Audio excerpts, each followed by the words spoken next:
ভালো অভ্যেস কিনা খারাপ অভ্যেস সেটা আমি ঠিক জানি না, কিন্তু আনাচে কানাচে কিছু কিছু খুঁজলে ফেলে দেওয়ার জিনিস আমি কোনো না কোনো ভাবে খুঁজে পেয়েই যাই।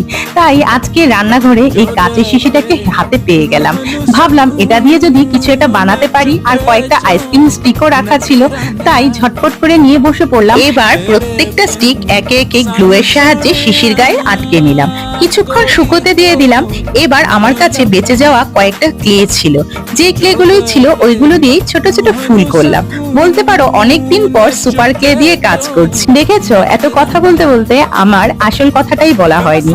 আমি এটা একটা ফুলদানি অথবা পেনদানি হিসেবে ব্যবহার করব। এবার প্রত্যেকটা ফুল গ্লু এর মাধ্যমে অ্যাটাচ করে দিলাম। এই দেখো না, আমার ফুলদানিটা কিন্তু একেবারে রেডি হয়ে গেছে। আমি তো এটার মধ্যে পুরনো পেনগুলোই এটার মধ্যে সাজিয়ে রাখবো। আর তোমরাই বলো কেমন হয়েছে।